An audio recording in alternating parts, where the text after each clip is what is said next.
Solid podcast today. We're going to be talking about misinformation, which I'm not sure if it's a problem or not. I haven't heard much about it recently. But first, we're going to talk about last week's episode, which was a big pig fuck. Y'all, I'm a professional. Pig fuck is a great term. Last week, we were talking about Spotify and Joe Rogan and some other things, and I had some comments on it. I thought, well, geez, I'm always someone who prefers engagement, and generally the commentary back from it, I thought was very measured coming my way. We essentially just sat back and waited for it to explode all over. Amongst the fuck you, I'm done with you, Stewart, I'll never forgive you for XYZ, you're off the rails, old man, go away. I thought there was some interesting stuff, if you sifted through it, that was constructive. And I think some people made the point that economic pressure is also just another pressure point that you can apply to misinformation. You know, I think one of the greatest issues that we will face is that nexus of misinformation and disinformation. And how do you deal with it on a corporate level, on a personal level? So I thought to myself, well, geez, what if I get somebody who's studied this sort of thing, who is a doctor, who knows something about it? That's right. And so that is Jay Jurden. And so Jay is a doctor. And we are delighted to be joined by Dr. Joan Donovan. Doctor, thank you so much for joining us. Thank you. Please tell me what is your role at the Harvard Kennedy School, Shorenstein Center? Yeah, at the Shorenstein Center, I'm the research director, and I'm also the director of the Technology and Social Change Project. So I've been researching the internet for about a decade. I've been at Harvard about 3 years now, and I look at misinformation, disinformation, media manipulation campaigns, and I look at how the internet is a tool, just like any other, for bringing about the world you want to live in. Doctor, you are the Rosetta Stone.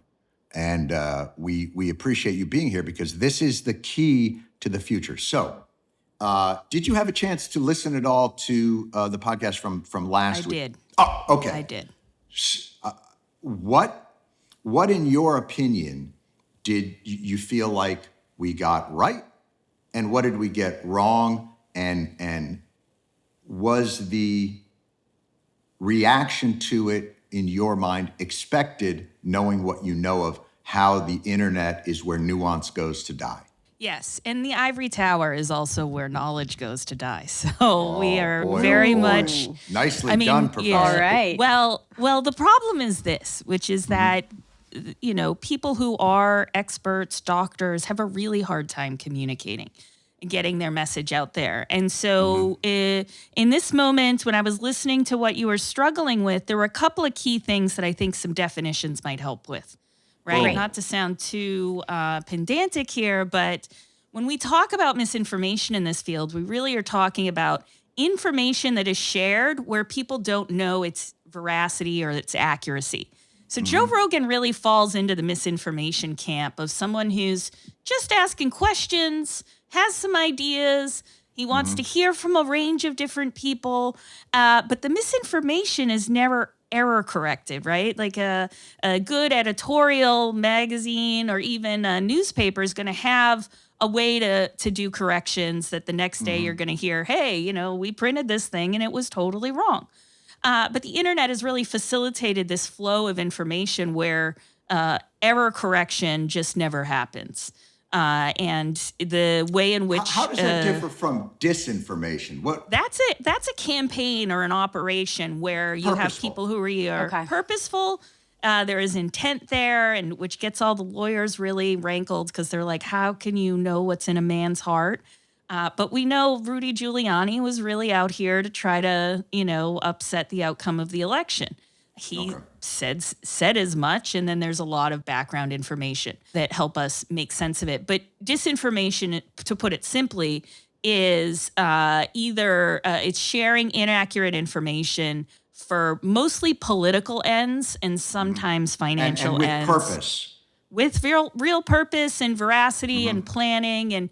But when we talk about like digital disinformation, this is different than when you would say something like, the way in which we handled the question around weapons of mass destruction in the 90s, where, politicians really had hoaxed some of the journalists into believing a state-sponsored campaign. Right. Digital By the way, disinformation. I just want to point out very quickly, Yeah. when you started talking about disinformation, Doctor, Jurden disappeared from the program. He's there audio-wise, but all of a sudden his video has gone out, which is a very convenient... They don't want us to talk about this, John.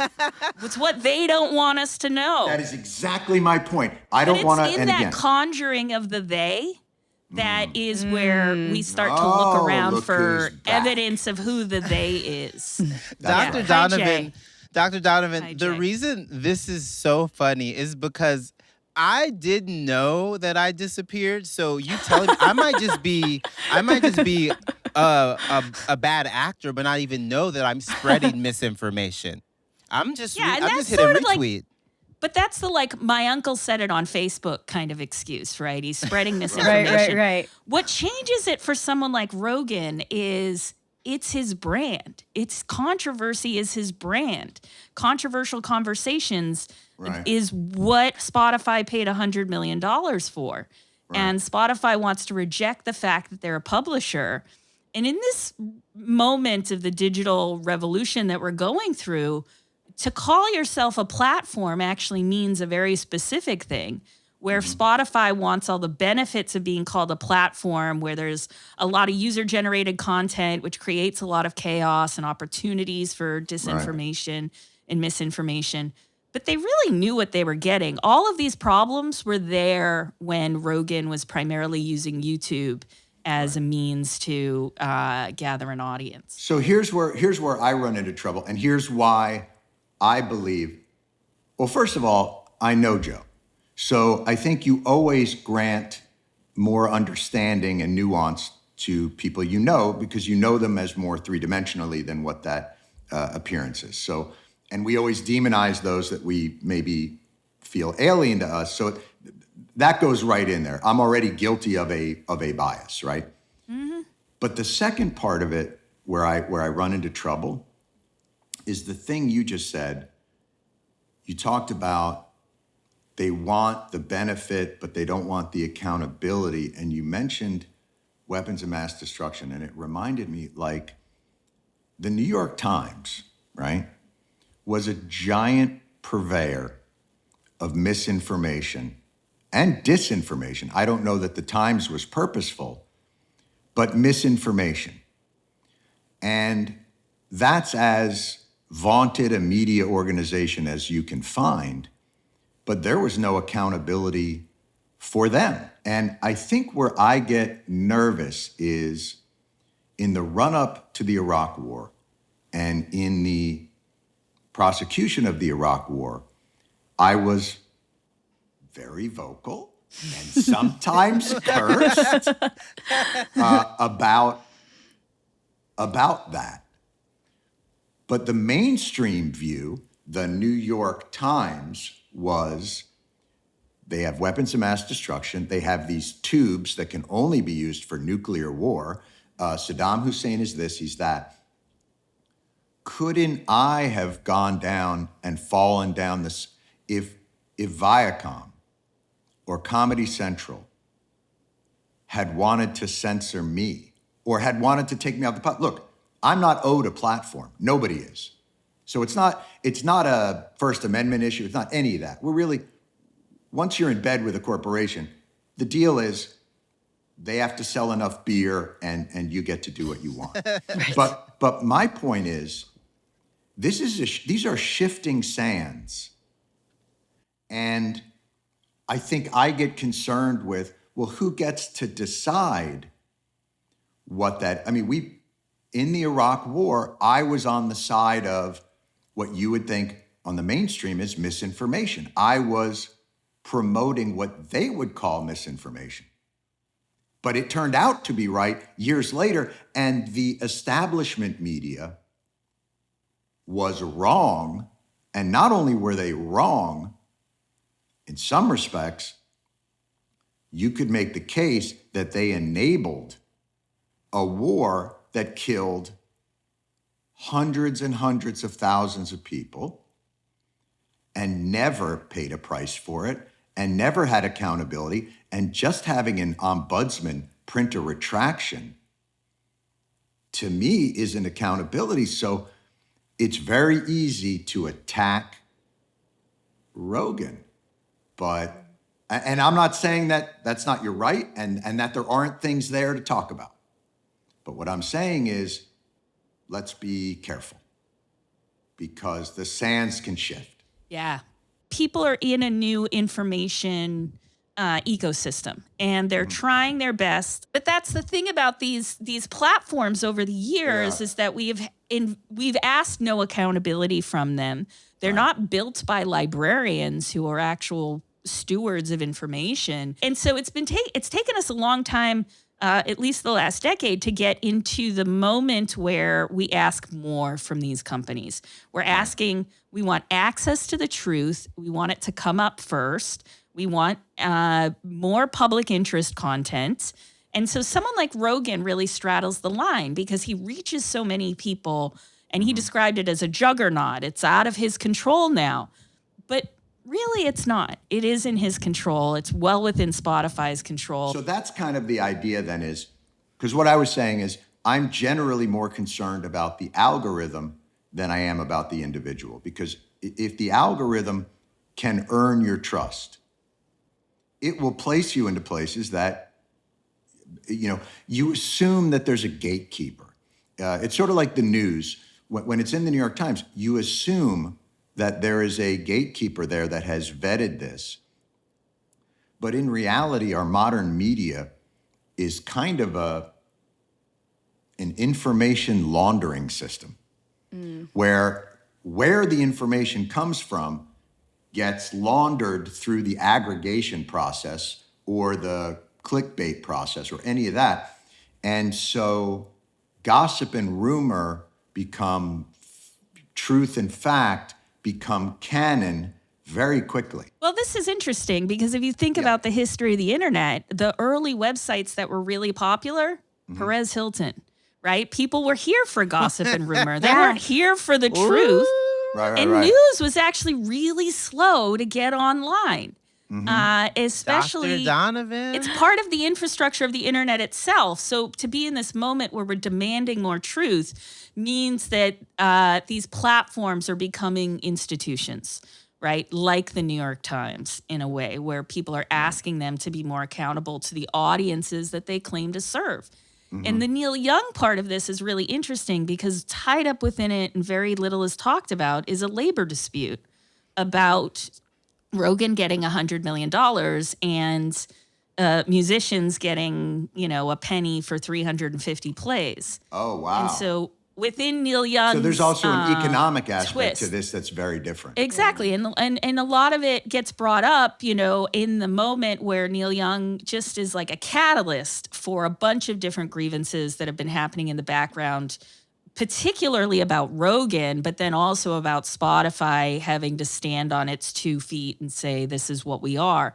So there's been allegations of racism with Rogan, COVID misinfo, of course, that Neil Young talks about. There's also lots of people that believe Rogan is anti-transgender, right? And has his own opinions about trans people in sports. But where is the platform at equal volume that allows trans people to counterweight what Rogan is saying, right? And so there's something happening in the information ecosystem where we went from platforms that were supposed to serve people. Don't you think that ended years and years ago? Because I would point to, let's use this as an example. Let's say you're the Simpsons, right? All of the Simpsons. All of the Simpsons. You're Lisa, Okay, I'm Bart, Lisa, Homer. though. I'm Lisa. All right. I'm Homer, You can be unfortunately. Homer. Okay, yeah, I knew what was coming. You're on Fox, right? The same people that pay you pay Hannity. What is your responsibility? When you say, where's the platform of equal voice? That's the fairness doctrine. not for politics, but for social issues, right? But we've never had that. And as an artist, what's your responsibility to the tube that you're in and the company that you're on? And I struggle with that. Like, I don't know what you do with that. Like, do we now expect the Simpsons to say we will no longer be a part of this company? Or like, how far do we go with that? It's a big question right now, and I think we're moving from culture wars to content wars in the sense that the way in which these fragmented, fringy opinions start to bubble up and coalesce online makes it seem like there's a lot more people with the same ideas. Yeah, right? like there were a lot of people that thought Lady Gaga should have gotten an Oscar nom, and that's not the case. It's not. Not the case at all. And that's innocent. Leave Lady Gaga out of this. I just want to point out very quickly that's at J. Jurden. I would rather think about it not from the perspective of being an artist or a comedian, but from the perspective of owning a technology company. Well, what do you do? How do you protect and provide safety for your audiences or your customers, which by and large, the customers are advertisers. The users are like the rows of cabbage that just get harvested, right? Like me and you are inconsequential individually. Doctor, did you just refer to me as a row of cabbage? I mean, you're just being, you're being cultivated. I think just a single cabbage. A single head of cabbage. Yeah, you're just one not a cabbage. row. Yeah. Listen, I'm a sociologist, and it's an old reference to sociological theory by Weber, where it's, like it really you don't depends have to explain upon. to us, Doctor. We all know. No, We know it's, Weber. you know Weber. Yeah, I knew didn't you know would. this was a freshman course. Yeah. But the idea here is pretty simple, which is to say that if you're a technology company, there's been all this confusion about what a platform is. A platform can mean a place from which to speak. A platform can mean a political agenda. And a platform now can mean a computational infrastructure that delivers content. And so that designation of a platform is something that we're going to argue about, because we're going to say, is it the responsibility of the person who's speaking to be responsible to these audiences, or are we going to say it's the computational infrastructure, the actual technology itself? And what's interesting about the New York Times example is the New York Times would put the burden or the onus of disinformation on the sources and say these are the people who are most responsible. And we've seen very similar things with Facebook, where they're saying, well, we don't know what's traveling on this crazy super highway of information. We don't know where it goes. We don't. And then you see something like Stop the Steal happen, and you're like, if not for your technology, these groups never would have been able to get aligned and meet and plan. And so you are culpable or responsible or accountable for these actions. And that's really why we have to understand these platforms as doing the organization and the coordination of things that happen from the wires to the weeds. And it's really important that we understand that. So what is our vetting system for this? Is it crowdsourcing? Wikipedia to some extent does that. But, is the answer the blockchain of information? God, no. No. That would be wrong. I have just Well, failed it's out of the slow. doctor's class.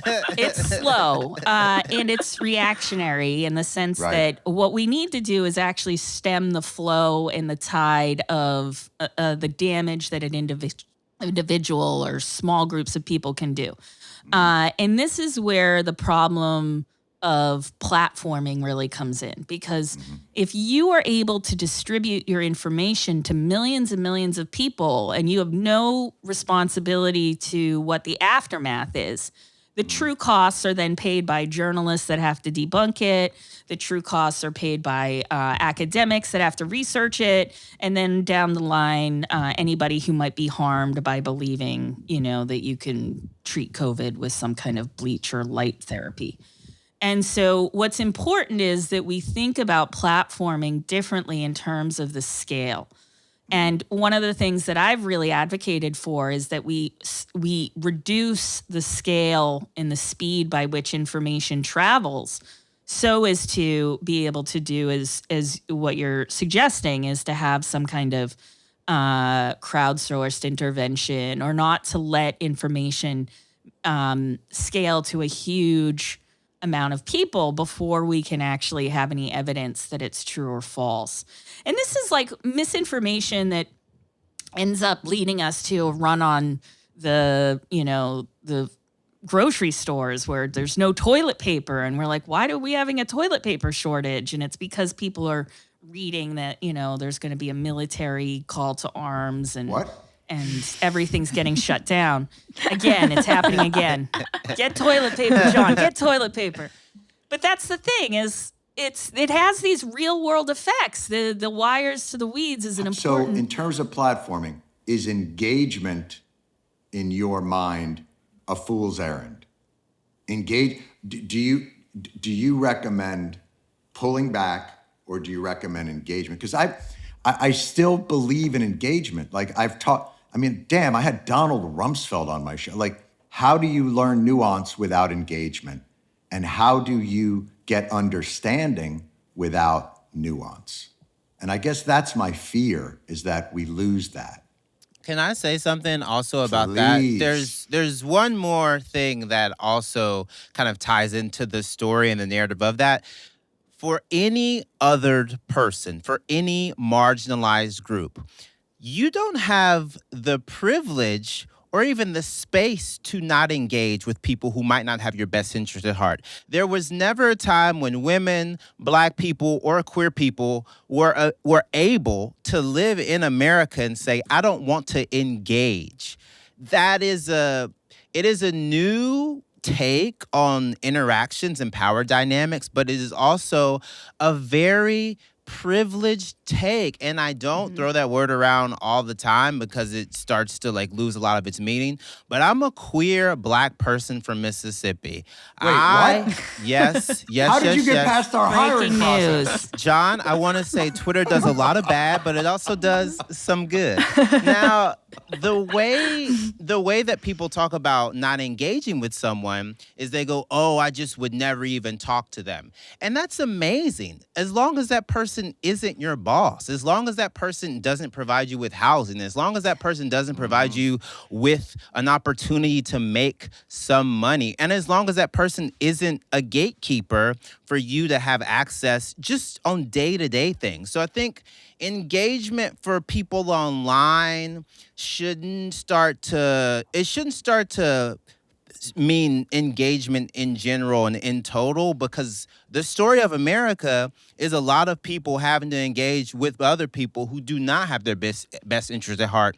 And it's not a kumbaya moment, and you don't even always have to engage with them in a positive way. But I think there's an ability of a lot of people to say, hey, fuck you, that's wrong, and that's still engagement. I think Black people saying, I don't like this. Black people telling Joe Rogan, hey man, I know you have friends that are Black comics who will fucking get in your ass over this new compilation that just popped up on the internet. That's a level of engagement that you have to discern, and you have to be very intentional and specific when you say, oh, I will never engage. Because women don't have that ability, minorities don't have that ability. A lot of people for the longest time haven't had that ability. Boy, that's, Jay, I think that's such a great point. Right. For the majority of the world, you're right, Jay. It's not the privilege of I'm taking my ball and going home. This is my life. And saying I fuck you, fuck you, or saying I don't believe that, or even saying, okay, this is the study you're gonna cite, this is the study I'm gonna cite. That's engagement. Yeah. Doctor? Well, you're all right. Everybody gets an A+. Yes. No, Hit the air horn. but I think there's a couple of things going on here where engagements, on the one hand, we're talking about it as this interpersonal relationship, something where you're saying, should I talk to my aunt who's gone down this rabbit hole? right? And the familiarness that you're talking about earlier about why and when you're willing to give someone a pass and what you're going to engage on and how you're going to have your boundaries, that's really important. We just came out of 4 years of having one of the most divisive presidencies, political polarization moments in our history, not just because like Trump is who he is, but because everybody was called to atone. Everybody was called to say something. Everybody was called to have an opinion. And social media became the way in which they expressed that. And then Twitter trends and other kinds of technologies and these algorithms really worked on harnessing that information and then polarizing it so that you would go one way or another. And remember that the internet itself is highly participatory.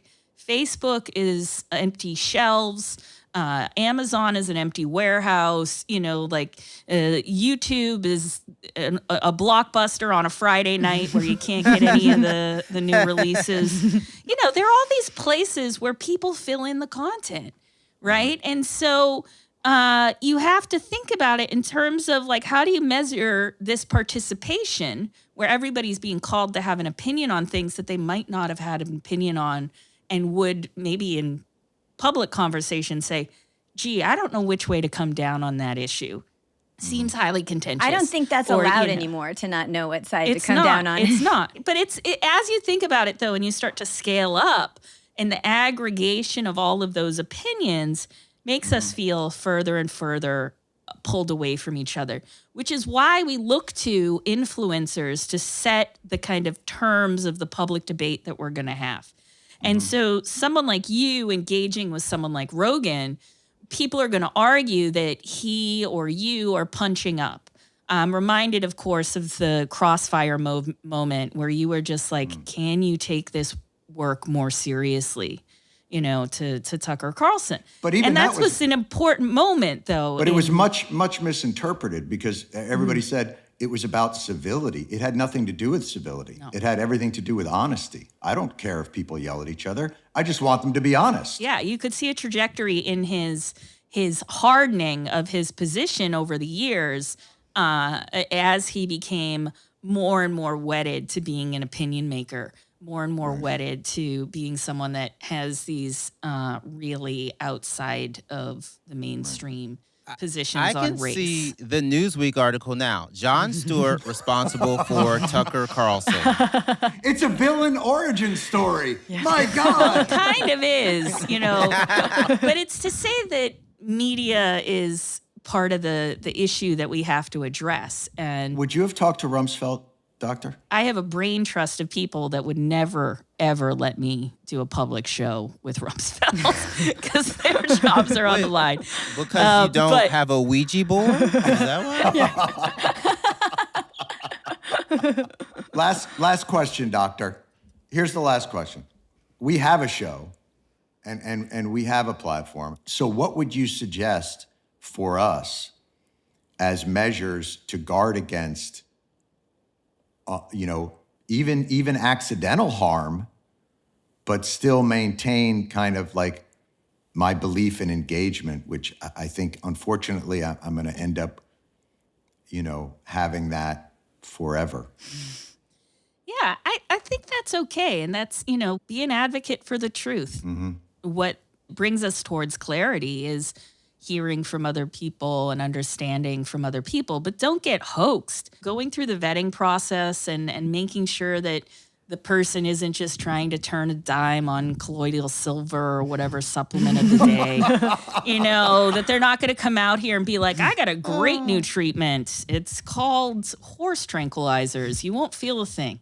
Right? Just do that background research and always try to tell the impact story. And this is something that I tell journalists all the time, which is that platform the people who are harmed by this stuff, platform the people who don't have voices in the debate, or that people who are struggling with how to understand the world around them and what's going to matter. Thank you so much, Doctor, for taking the time and really enjoy the conversation. Such a fascinating world. Well, always welcome to clarify things. And if you need me at a moment's notice, I'll be here. Thank you very much. for all that. Thank you. And I'm so glad not to have gotten detention. Well, I'll see you in my office at 5.